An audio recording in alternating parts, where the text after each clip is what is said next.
Boa tarde a todos. Antes de mais, o meu objetivo aqui era dar as boas-vindas a todos. Dar as boas-vindas e explicar aqui um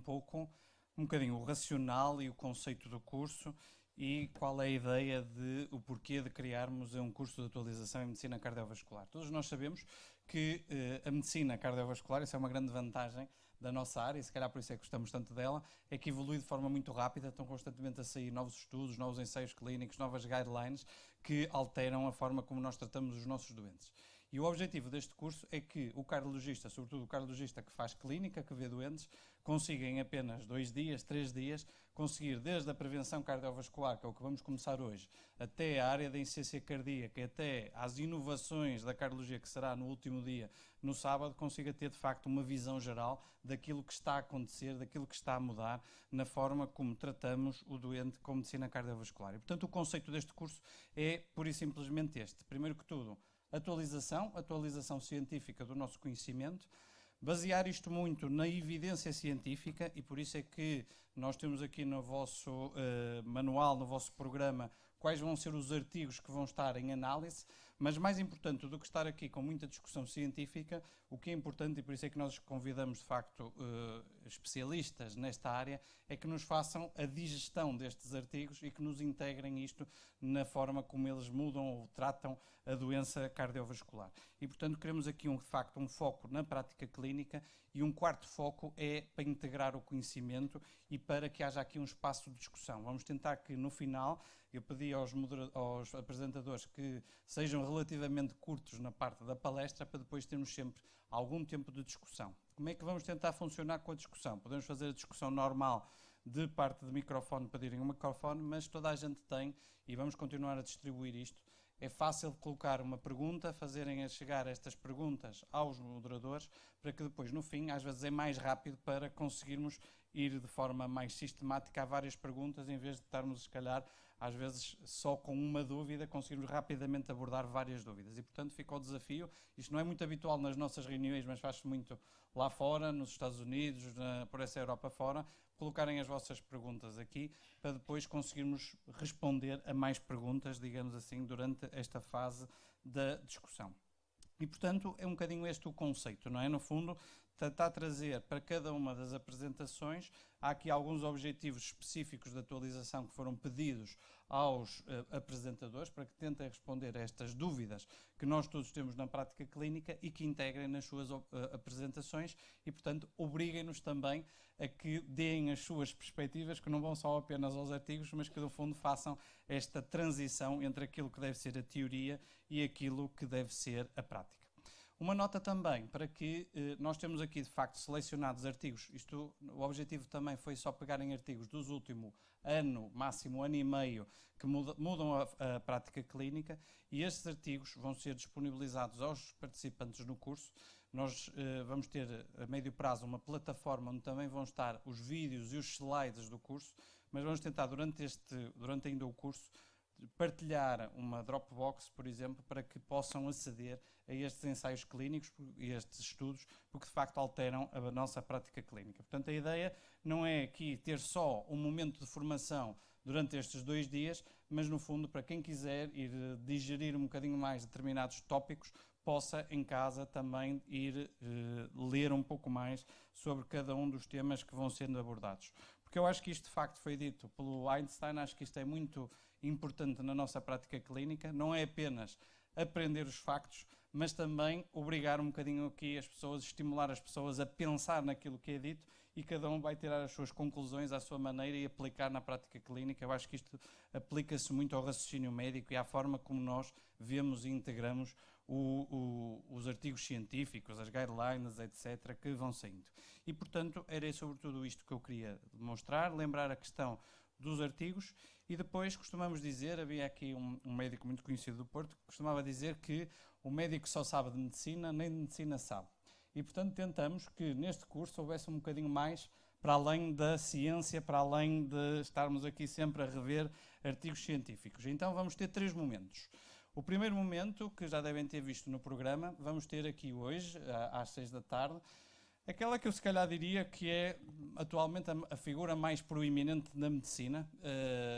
em geral, até a nível nacional, que é o professor Sobrinho Simões. Para quem não o conhece, eu acho que ele é um bom exemplo não só de um cientista, mas acho que é um bom exemplo de um médico e também de um ser humano, de facto, nas suas 3 componentes. E acho que ele vai aqui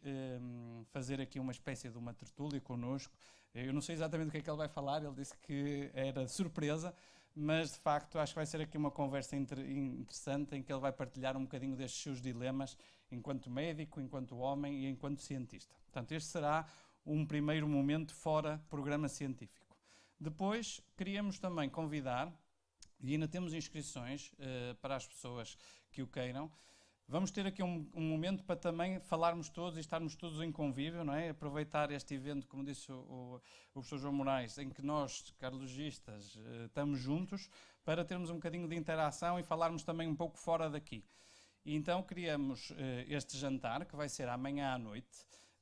no restaurante DOP, portanto vai ser mesmo no centro do Porto, para que depois aqueles que queiram dar uma volta, hoje em dia, na movida do Porto, possam, depois do jantar, também estar num sítio próximo e, de facto, no centro da vida do Porto. E, portanto, o desafio que eu ficava, o preço é bastante simbólico, atendendo ao restaurante que é, como sabem, é um dos melhores restaurantes do Porto e até a nível nacional. E, portanto, fica o convite para desafiarem os vossos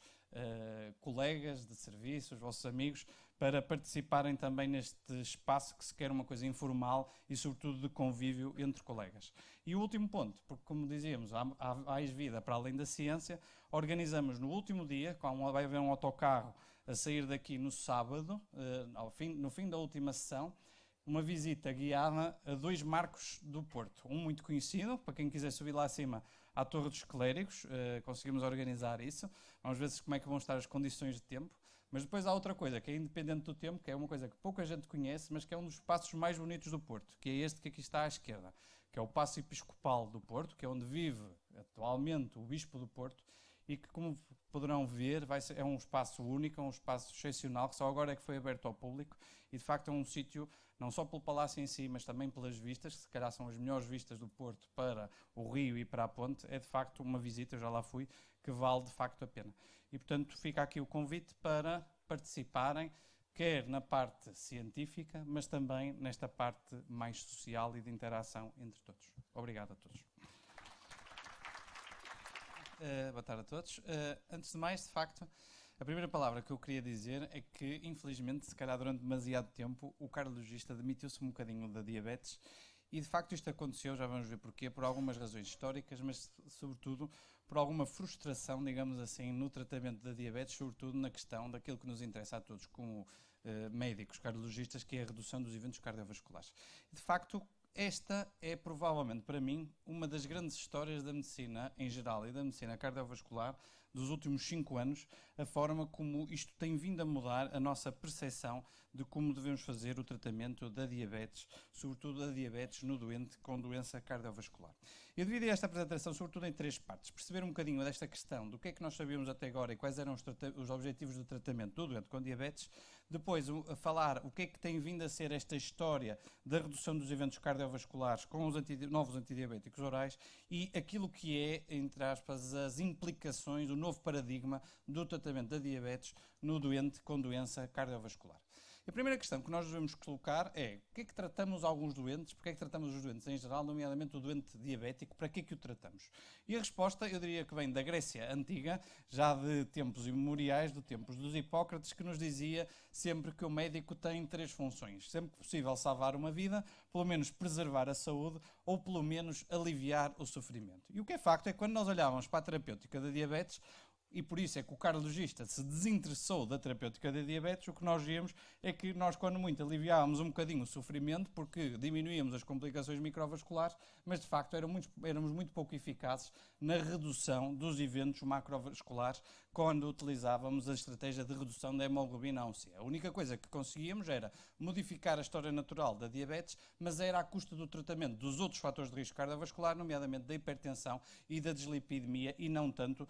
o tratamento da hemoglobina A1C per si. E, de facto, isto tem-nos vindo a colocar a questão sobre se a hemoglobina A1C é um bom outcome no doente diabético com medicina cardiovascular. De facto, se formos às USFs, que estão todas focadas no controlo da hemoglobina A1C, toda a gente dirá que, em teoria, sim, que é um bom outcome no doente com diabetes, mas, de facto, um teórico dizia isto, eu acho que isto se aplica muito à medicina. Em teoria, a teoria e a prática não são a mesma coisa e muitas coisas na prática clínica nem sempre resultam aquilo que a gente pensa na teoria. E, de facto, isto é um bom exemplo daquilo que, se calhar, nós podemos dizer que é um surrogate endpoint, pelo menos em termos de doença cardiovascular, e há claramente um paradoxo, sendo que a hemoglobina A1C causa, o aumento da hemoglobina A1C causa a doença cardiovascular, não é a redução da hemoglobina A1C por si que vai reduzir os eventos cardiovasculares. E, portanto, claramente que estamos numa nova era em que não basta apenas reduzir a hemoglobina A1C, o que nós precisamos, de facto, é reduzir os outcomes, e já foi aqui dito hoje, o Dr. Juan até já aqui falou da importância de não reduzir a perda. Por isso é que precisamos de ensaios clínicos em várias áreas, sobretudo nas áreas da prevenção cardiovascular. E, de facto, nesta área, nos últimos 3 anos, digamos assim, houve uma história fascinante e uma série de novos estudos que alteram a forma como nós percebemos e como tratamos o doente diabético. O mais interessante desta história é que, como sabem, se calhar já ouviram falar disto, isto começa tudo com um erro. Começa com um erro que foi feito pelo Nissen, ninguém duvida da inteligência do Nissen, mas o Nissen reporta aqui neste estudo do New England que a rosiglitazona poderá aumentar o risco de infarto. Nós sabemos hoje que isto provavelmente não é verdade, ou se calhar não é mesmo verdade, mas isto levou a que a FDA obrigasse a que todos os novos antidiabéticos orais começassem a fazer desenhos de segurança, sobretudo isto ao início eram desenhos de segurança, em que o paradoxo da questão é que nós queríamos desenhar, a FDA pede, que se façam ensaios clínicos para mostrar, versus o placebo, que isto é que é estranho, fármacos que não aumentassem em mais de 30% o risco de eventos cardiovasculares. Isto de facto é estranho, como é que a FDA pede isto, não pede provavelmente estudos de benefício, pede de segurança com uma margem de não inferioridade de 30%. Felizmente, nós conseguimos ser um bocadinho mais inteligentes como um todo e foram feitos vários estudos que, começando com desenhos de não inferioridade, tentaram ver o que é que aconteceria em termos de superioridade. E, de facto, a história é algo fascinante. E começa com os inibidores da DPP-4. Os inibidores da DPP-4 tiveram 3 grandes estudos, estamos a falar todos de estudos com mais de 15 mil doentes em termos de ensaios clínicos, para tentar demonstrar a tal margem de não inferioridade de redução dos eventos cardiovasculares. A história é conhecida da maior parte de vocês. O primeiro estudo, que é este com a alogliptina, mostra de facto que estes fármacos, em termos de eventos cardiovasculares, não alteram significativamente o risco de eventos cardiovasculares e mostra aqui que um pequeno sinal, isto é um sinal para que poderá aumentar o risco de insuficiência cardíaca. Neste estudo, a insuficiência cardíaca não era um endpoint pré-especificado e, portanto, em termos estatísticos, temos que ver isto sempre com alguma cautela em relação aos dados deste estudo. Pouco depois surge também um outro ensaio clínico, agora com a saxagliptina, outro inibidor da DPP-4, que mostra mais ou menos a mesma coisa, ou seja, em termos daquilo que é redução de eventos cardiovasculares, reduz a hemoglobina A1C, é certo, mas em termos de redução de eventos cardiovasculares, mais uma vez, uma neutralidade em termos de tratamento do risco de eventos cardiovasculares. O que aparece aqui, e isso sim, aqui é uma análise pré-especificada, é que com a saxagliptina há um sinal para que haja um aumento do risco de insuficiência cardíaca com a utilização deste inibidor da DPP-4. E para completar a história, em relação aos inibidores da DPP-4, há um terceiro ensaio clínico, também de grandes dimensões, que é o estudo TECOS, que foi com a sitagliptina. Mais uma vez vemos a neutralidade em termos de eventos cardiovasculares e aqui não parece haver, isto aqui era uma análise pré-especificada, um aumento do risco de hospitalização por insuficiência cardíaca. E, portanto, relativamente a esta questão da insuficiência cardíaca, há muitas hipóteses que se colocam sobre se os DPP-4 aumentam ou não o risco de insuficiência cardíaca. Isto pode ter sido um achado do acaso, é certo. Pode também ter sido um efeito específico da saxagliptina, mas também é certo que todos estes estudos utilizaram diferentes comparadores e, portanto, temos que ter aqui, de facto, alguma visão crítica também deste sinal da insuficiência cardíaca. Agora, como um todo, em termos dos eventos cardiovasculares como um todo, nós, em relação aos inibidores da DPP-4, podemos ver isto como o copo meio cheio ou meio vazio. Ou seja, um otimista vai dizer que, ok, temos um fármaco que reduz a hemoglobina A1C, não aumenta o risco de eventos cardiovasculares, é bom. O pessimista, se calhar os cardiologistas vão dizer isso mais vezes, vão dizer, ok, reduz a hemoglobina A1C, mas não estamos a reduzir aquilo que nos interessa, que é os eventos cardiovasculares. A história tem continuado e, de facto, nos últimos 2 anos têm vindo a sair novos dados com novos antidiabéticos orais na redução dos eventos cardiovasculares. E a história a seguir são os inibidores da SLGT2, que a maior parte dos cardiologistas já começa a ficar muito familiarizado, mas no fundo, isto rapidamente o que eles fazem é inibir a reabsorção de sódio no tubo contornado proximal e, portanto, vão induzir glicosúria aos doentes e, portanto, e por este meio reduzir os valores de hemoglobina A1C. Nós começamos a perceber que a utilização destes fármacos não reduz apenas a hemoglobina A1C, tem aqui alguns efeitos em alguns surrogate endpoints, nomeadamente na diminuição do peso e também uma redução ligeira da pressão arterial, porque eles induzem uma diurese osmótica e por isso reduzem ligeiramente os valores da pressão arterial, mas de facto neste grande ensaio, que é o estudo EMPA-REG, na utilização da empaglifosina, foi tentar testar o que é que aconteceria com a administração destes fármacos no típico doente da cardiologia. Ou seja,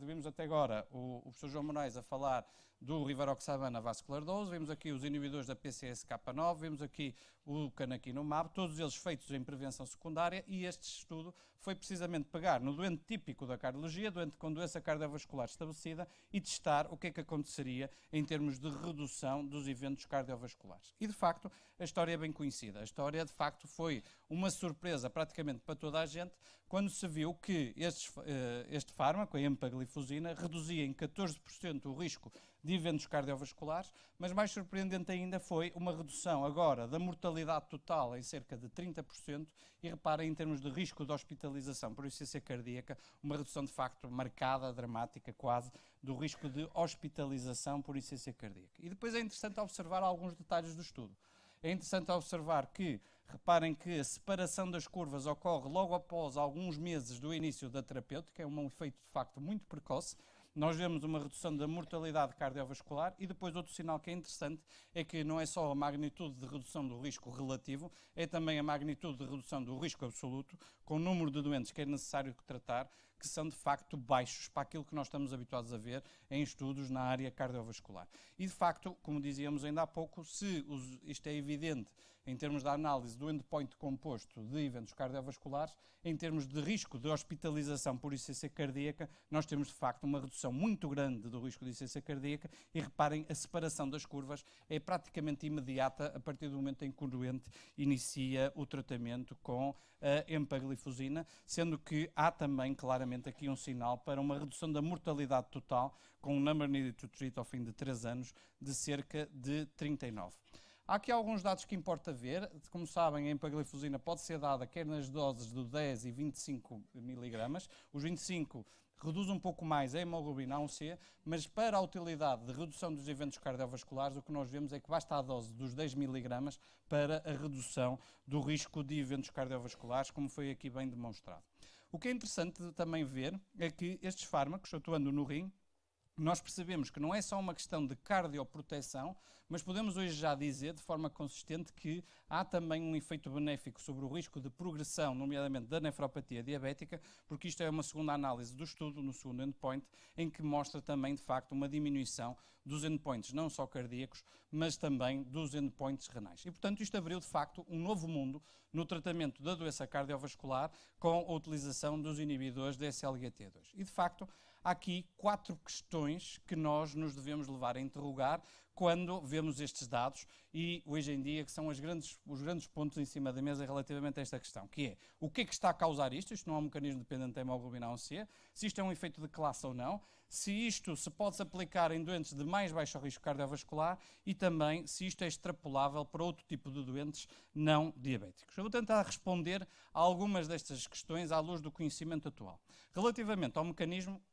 para ser honesto, ninguém consegue dizer exatamente qual é que é o mecanismo que levou a esta redução marcada dos eventos cardiovasculares. Nós sabemos que não é um fenómeno aterosclerótico, porque não há uma redução nem do AVC, nem do risco de infarto não fatal. O que se começa a pensar é que isto pode ser uma combinação de vários mecanismos, não só dos efeitos metabólicos, e há alguns benefícios eventuais na utilização de substrato, eventualmente até no miocárdio. Há a questão do efeito hemodinâmico pela questão da diurese osmótica e da redução da pressão arterial e também, eventualmente, alguns efeitos que poderão ser neurohumorais. As hipóteses mais prováveis são estas duas que aqui estão. A primeira foi agora avançada há menos de 6 meses pelo grupo de Milton Parker, que isto poderá também inibir o trocador sódio-hidrogênio e este ser um dos mecanismos principais que confere esta proteção cardiovascular. E agora também uma análise que foi publicada há 3 dias no Circulation, que mostra um bocadinho, que põe um bocadinho em questão que isto seja apenas um efeito de diurese osmótica. O que é que nós vimos?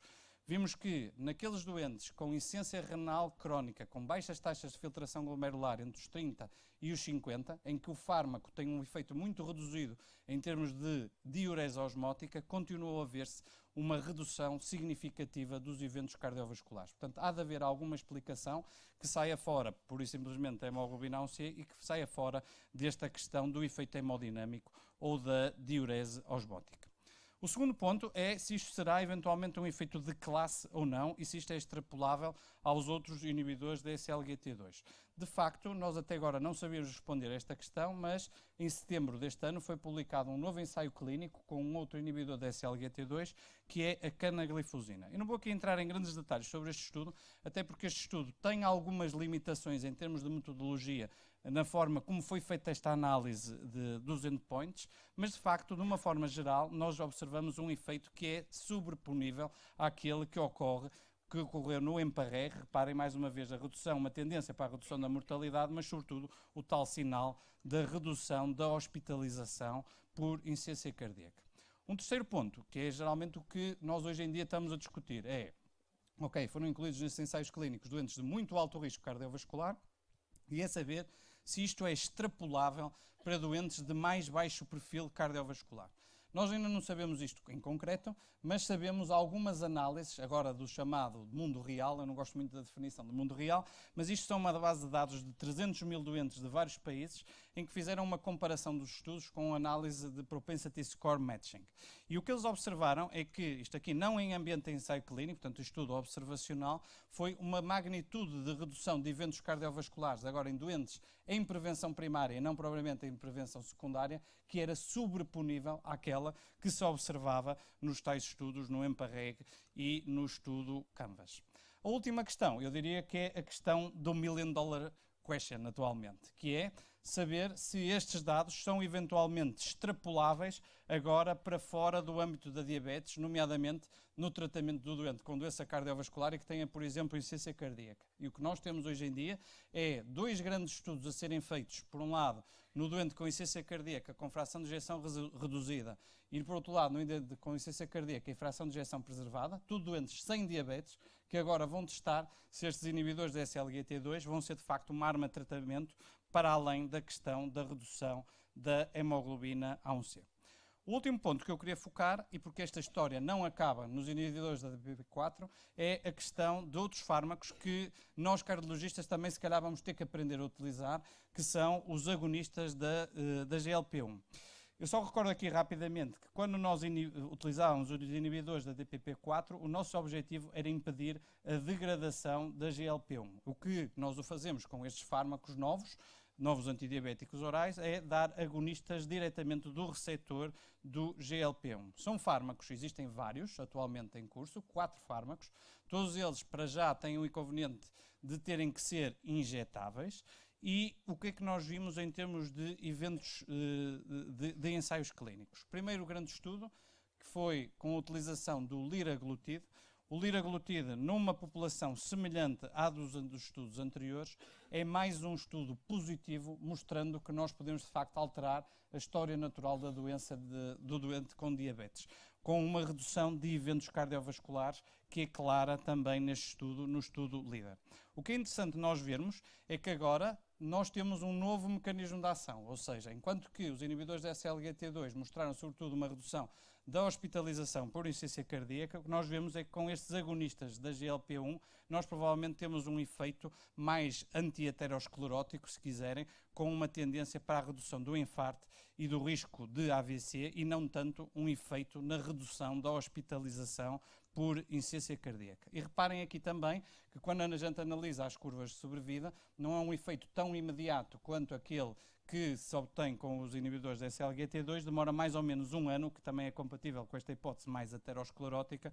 demora mais ou menos um ano até começarmos a ver a separação das curvas de sobrevida. Isto não é que seja um efeito de classe, até porque já vamos ver que há dois outros estudos que não foram positivos, mas há um segundo estudo testando os agonistas da GLP-1 que também é positivo. O semaglutide, num estudo publicado há um ano, mostrou mais uma vez o mesmo sinal, ou seja, uma redução de eventos cardiovasculares com a utilização deste análogo da GLP-1 por um mecanismo que é de facto semelhante àquele que nós vimos com o liraglutide. Como dizíamos, provavelmente isto não é um efeito de classe, porque com outros ensaios clínicos, testando outros análogos da GLP-1, não se observou uma redução dos eventos cardiovasculares. E, portanto, para terminar, como é que nós digerimos, digamos assim, tantos dados novos a surgirem em um curto espaço de tempo, de facto, nos últimos 2 anos, e que revolucionam, a meu ver, o tratamento da diabetes, mas da própria doença cardiovascular. Nós temos, como dizia o nosso amigo Trump, tornar a cardiologia grande outra vez, novamente. E, de facto, isto tem implicações para o cardiologista e, de facto, com estas poder, digamos assim, eu diria que, de facto, temos uma responsabilidade acrescida no nosso tratamento do doente diabético com doença cardiovascular. De onde é que vem esta perspectiva? De facto, é preciso mudarmos um bocadinho o paradigma de deixarmos de ter uma perspectiva apenas glucocêntrica, preocupados apenas com a redução dos valores da hemoglobina A1C, para uma perspectiva um bocadinho mais global, de uma perspectiva de ter que reduzir os eventos cardiovasculares. E porquê é que isto é interessante? Porque se a gente, é lógico que isto não é para fazer comparações indiretas, mas de facto, da mesma forma como nós na história da medicina adotamos várias destas estratégias que reduziram de forma marcada os eventos cardiovasculares, nós de facto estamos a falar de estratégias que tiveram uma magnitude de redução de risco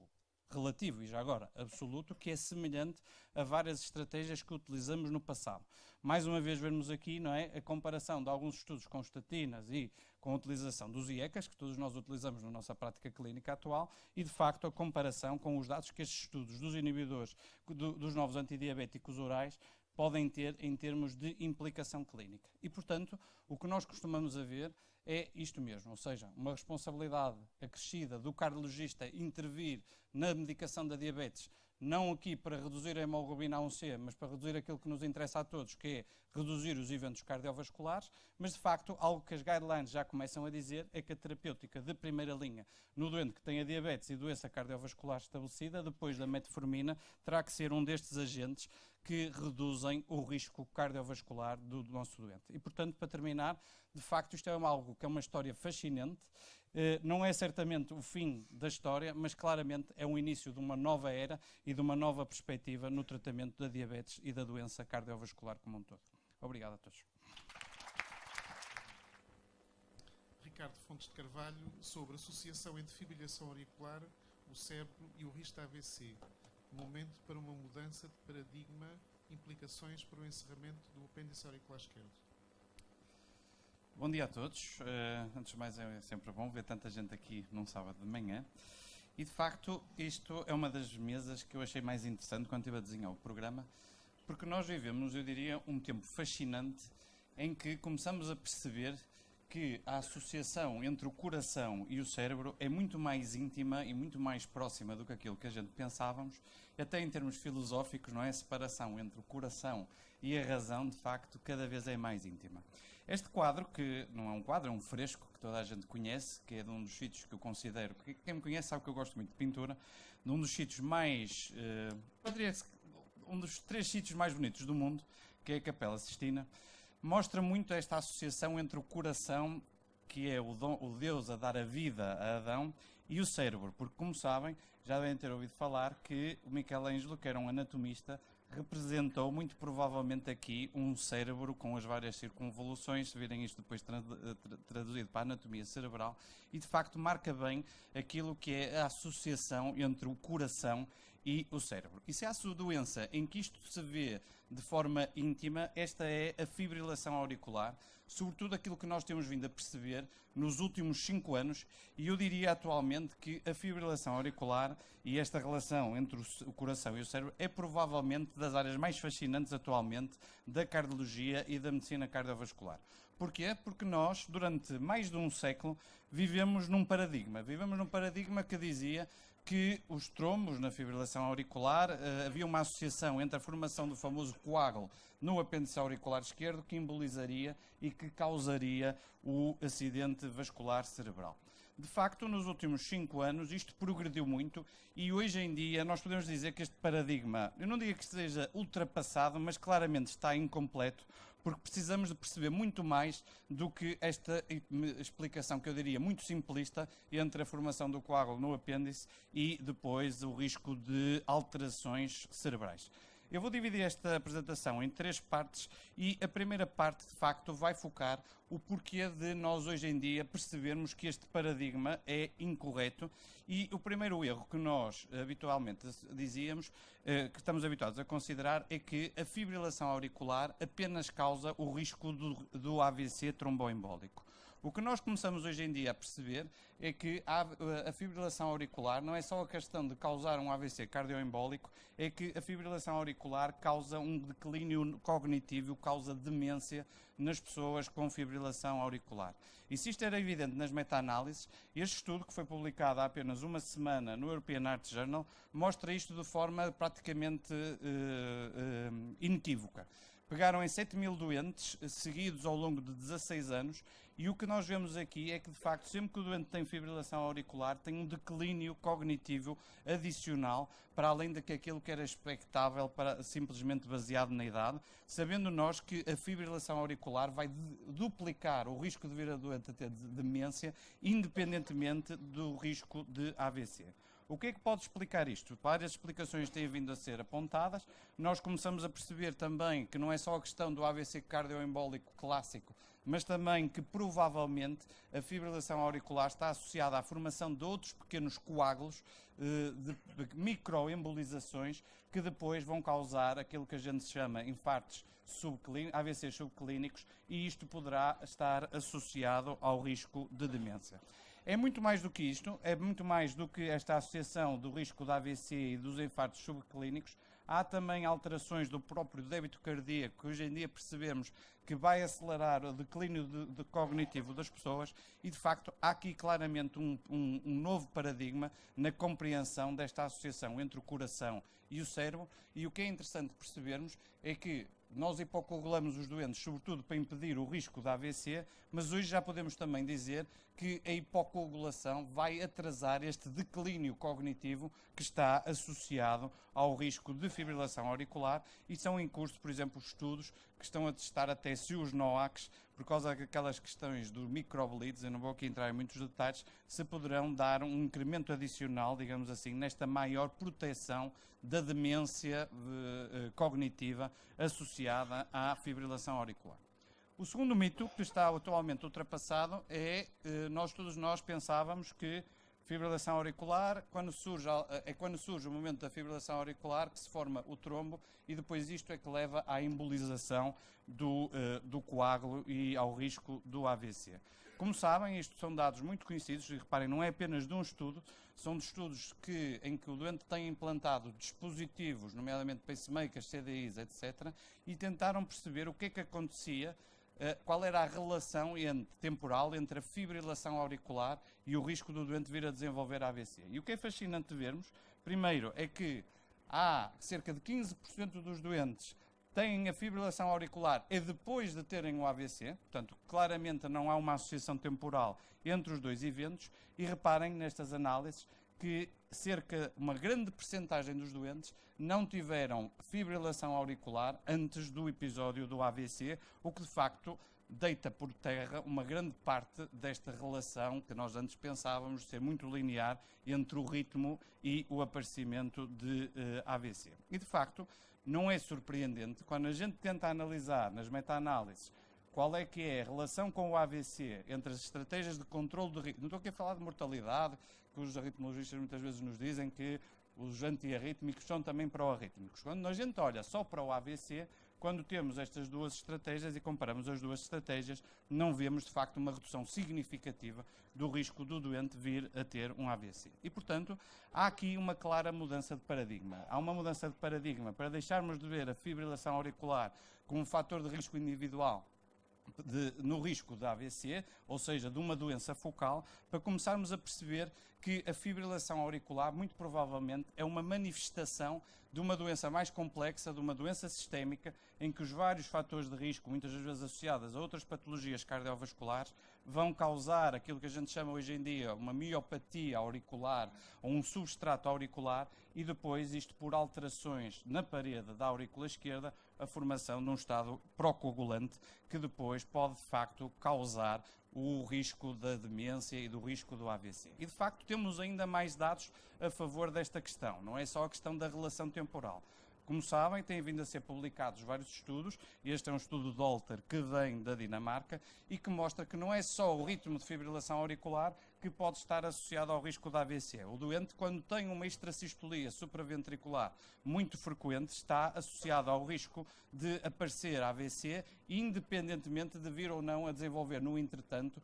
o risco de fibrilação auricular. E, portanto, nós hoje em dia podemos dizer que as próprias extrasístoles supraventriculares provavelmente não são tão benignas, não é? O que é um bocado um lobo vestido de pele de cordeiro, porque o que nós pensamos hoje em dia é que estas extrasístoles, o que são, é, mais uma vez, um marcador, não é que sejam elas a causa direta da embolização, mas são um marcador do risco do doente ter, de facto, um substrato auricular que depois lhe pode vir a causar, então, o risco de AVC. E, portanto, claramente, com base nestes novos dados que têm vindo a surgir nos últimos 2, 3 anos, nós precisamos, de facto, de um novo paradigma de perceber esta relação, esta associação entre, por um lado, o coração e o cérebro. E qual é este novo paradigma? É que esta explicação, simplesmente baseada no ritmo, esta explicação que, no fundo, já tem um século de duração, claramente não é que esteja errada, mas claramente está incompleta. E, de facto, nós precisamos de integrar não só a questão do ritmo, mas também a questão de uma coisa muito importante, que é isto do substrato auricular e também, eventualmente, também de um substrato sistémico. Nós sabemos, por exemplo, que é verdade que a fibrilação auricular, uma das coisas que causa, vem aqui a azul, como toda a gente sabe, é remodelagem auricular. Mas também sabemos que grande parte da remodelagem auricular ou da dilatação da aurícula esquerda nem é só por causa do ritmo de fibrilação auricular, é precisamente pelos outros fatores que estão subjacentes à fibrilação auricular, a tal hipertensão, a obesidade e a diabetes, que vão ser uma grande parte da gênese deste substrato auricular. E o que nós começamos a perceber, de facto, é algo fascinante, que é isto. Nós hoje em dia temos técnicas que conseguem ver em grande detalhe a aurícula esquerda, a parede da aurícula esquerda, e conseguem analisar a quantidade de fibrose na parede da aurícula esquerda. E, de facto, estes dados parecem apontar para que, de facto, exista uma espécie de uma cardiomiopatia auricular trombogénica que, por sua vez, se vai manifestar em alguns doentes de forma periódica como fibrilação auricular, e muito provavelmente será este um dos grandes alvos terapêuticos para o futuro, perceber melhor este substrato auricular. Porquê? Porque isto nos pode ajudar não só a melhorar as nossas estratégias, por exemplo, de ablação e de prever quais são os doentes que melhor, digamos assim, podem manter o ritmo de fibrilação auricular, mas claramente que isto abre um campo novo, que é irmos além das ferramentas habituais de estratificação do risco de hipocoagulação e começarmos a, provavelmente, olhar mais vezes para a aurícula esquerda para decidir ou para ajudar a estratificar quais são os doentes que beneficiam de hipocoagulação, até eventualmente ainda antes do doente vir a desenvolver a fibrilação auricular. E, de facto, isto é uma das áreas que atualmente está a ser mais desenvolvida, que é, não digo tanto a avaliação da aurícula esquerda por ressonância, porque é óbvio que não vamos conseguir fazer ressonância a todos os doentes para ver se tem ou não fibrose da aurícula esquerda, mas alguns marcadores ecocardiográficos que hoje em dia conseguimos fazer, nomeadamente com as técnicas de strain da aurícula esquerda. Por exemplo, nós já temos feito alguns trabalhos nesta área, em que a função de reservatório tem vindo a ser mostrada como sendo um preditor de risco da AVC adicional para além daqueles preditores clássicos. E claramente que esta nova perspectiva tem várias implicações clínicas, práticas para o nosso dia-a-dia. A primeira é esta que aqui está, vai haver de facto, se o cerne não está tanto ou apenas no ritmo em si, é óbvio que as estratégias, por exemplo, o estudo Cabana e outros parecidos, vão ter sempre dificuldade em demonstrar uma redução muito clara ou muito evidente do risco da AVC, porque não é o fator único responsável pelo risco da AVC, Tem algumas implicações que eu já vou falar sobre o risco em relação ao encerramento do apêndice auricular esquerdo e, como já aqui falávamos, da questão do melhor estratificar os doentes que beneficiam do tratamento invasivo da fibrilação auricular. Claro que, quando a gente fala de uma coisa como esta, pode, de facto, levar-nos a pensar se o encerramento da aurícula esquerda é um erro ou se isto está só o substrato auricular, se é suficiente, digamos assim, para prevenir o risco da AVC. O que é curioso é que estas hipóteses não são incompatíveis. E, de facto, o que nós pensamos, e reparem que isto é uma análise que saiu agora há pouco tempo, que mostra de uma forma clara, isto é uma comparação versus varfarina, a junção de dois grandes estudos do encerramento do apêndice auricular esquerdo, em que parece haver, de facto, uma consistência para que o encerramento do apêndice auricular esquerdo proteja, de facto, do risco da AVC. As teorias não são incompatíveis porque, provavelmente, a formação destes pequenos coágulos, destas pequenas zonas de embolização, que depois podem causar, provavelmente o principal local será mesmo o apêndice auricular esquerdo, embora não daquela forma tradicional que nós pensávamos inicialmente. E, portanto, a terceira parte, para terminar, queria aqui refletir sobre algo, eu acho que isto da fibrilação, de facto, a fibrilação auricular é uma área fascinante e eu diria que 3 grandes tendências que atualmente nós temos para o futuro da fibrilação auricular. A primeira coisa, de facto, é mudar um bocadinho o paradigma e começarmos a pensar na fibrilação auricular como uma doença que é claramente uma doença prevenível. Nós habitualmente vemos isto, a fibrilação auricular, como 4 elos da cadeia, pelo menos eu gosto de ver isto assim. Temos os fatores de risco, a remodelagem, o evento em si e depois os eventos. Mas o que é interessante ver é que nós, intervindo, por exemplo, nesta fase logo inicial, ou até depois da fibrilação auricular, por exemplo, após uma ablação, por exemplo, as estratégias de perda de peso, nós de facto conseguimos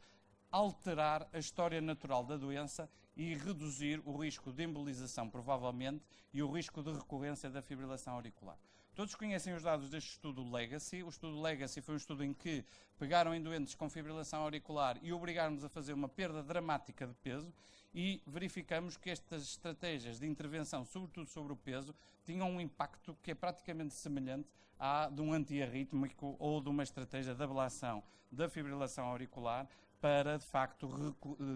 reduzir o burden da fibrilação auricular. E como sabem, não vou aqui entrar em grandes detalhes, mas hoje em dia fala-se muito da importância de uma cardiopatia da obesidade, em que a obesidade afeta diretamente este substrato da aurícula esquerda e, de facto, isto sendo um dos principais determinantes do risco de fibrilação auricular. E, portanto, hoje em dia, nós, se calhar, devemos ir um bocadinho mais atrás, ou seja, estamos muito focados na intervenção sobre o ritmo e esquecemos-nos de atuar numa fase muito mais inicial, que deve ser as estratégias de prevenção da fibrilação auricular, até porque, sendo isto uma epidemia deste século, nós só prevenindo a doença é que de facto vamos conseguir ser eficazes na alteração do seu prognóstico e não tanto na alteração daqueles pequenos casos em que, do reduzido número de casos, em que conseguimos de facto intervir de forma mais invasiva, se quiserem. O segundo ponto, que de facto é uma nova tendência, é tratar a fibrilação auricular não é apenas tratar o ritmo e não é apenas hipocoagular. Isto são os dados muito interessantes que foram agora publicados no JAC. E o JAC foi tentar ver, neste estudo, perceber de que é que morriam os doentes que, tendo fibrilação auricular, até estavam corretamente hipocoagulados. E o que nós vimos é que estes doentes não morrem das complicações da anticoagulação. A grande maioria destes doentes, o que vão morrer vai ser das complicações das doenças que estão subjacentes à fibrilação auricular. Qual é que é o foco? É não olharmos só para a fibrilação auricular e, de facto, percebermos o que é a fibrilação auricular daquele doente e tratar a doença cardiovascular como um todo, tratar a insuficiência cardíaca, tratar a cardiopatia isquémica, tratar a hipertensão, para de facto alterarmos ainda mais o prognóstico desta doença. Aliás, não é por acaso que as guidelines incorporaram precisamente isto como ponto primordial. De facto, o primeiro ponto na fibrilação auricular é alterar tratar as doenças cardiovasculares subjacentes. O terceiro ponto, que eu diria que também é fascinante, é este que aqui está. Nós precisamos de melhores ferramentas para estratificar o risco tromboembólico. Toda a gente aqui usa, na fibrilação auricular, para decidir se vai ou não hipocoagular, o chá de Vasca, correto? O problema do chá de Vasco, de facto, nós vemos uma relação entre os vários pontos do chá de Vasco e o risco da AVC. O problema é que quando a gente olha para o C-Statistics do chá de Vasco, vemos que é um preditor muito mau de fibrilação auricular. Reparem, na melhor das hipóteses, é 0,68, ou seja, não é muito diferente de atirar uma moeda ao ar. Ou seja, nós claramente o que precisamos é de novas formas de perceber melhor e estratificar melhor aqueles doentes que mais vão beneficiar da hipocoagulação. Como é que isto pode ser feito? Este estudo foi utilizar, por exemplo, a troponina de alta sensibilidade e o NT-proBNP como marcadores biológicos adicionais para além dos chá de Vasco, mas claramente o que começa a emergir é novos biomarcadores, novos fatores de risco e provavelmente, como dizíamos no início, a importância de analisarmos o substrato da aurícula esquerda por eco ou eventualmente por ressonância para conseguirmos ajudar a prever melhor quem vai desenvolver AVC. E a próxima fronteira de facto é esta, é começarmos a pensar nisto não apenas como uma doença do ritmo, começarmos a tentar se calhar identificar os fatores que são os pré-fibriladores, ou seja, aquilo que vai um dia levar ao desenvolvimento da fibrilação auricular e do screening da fibrilação auricular. E, de facto, precisamos de começar a perceber melhor como é que, com ensaios clínicos, nós vamos integrar estes dados na estratificação do risco de AVC.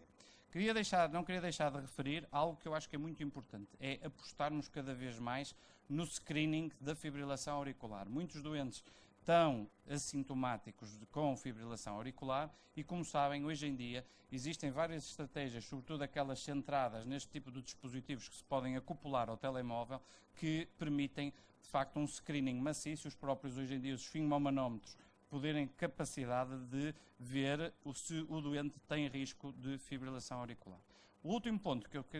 queria aqui trazer e que queria focar é, de facto, esta relação entre o coração e, de facto, o cérebro. E o que nós estamos hoje em dia a ver é que esta relação é íntima não só na fibrilação auricular, mas hoje em dia sabemos que, provavelmente, uma grande parte da própria doença de Alzheimer e da demência como um todo é também uma doença cardiovascular. Reparem que, por exemplo, neste estudo, que é um estudo da doença de Alzheimer, 7 fatores de risco modificáveis, que são fatores de risco cardiovasculares, que são responsáveis por 30% do risco do doente vir desenvolver demência e, nomeadamente, vir a desenvolver Alzheimer, e até há dados a mostrar que, alterando estes fatores de risco, nós não vamos só tratar o coração, mas vamos também ajudar a prevenir o risco de doença cerebral. E, portanto, de facto, estas são várias evidências que apontam para esta relação íntima entre o coração e o cérebro. Obrigado a todos pela atenção.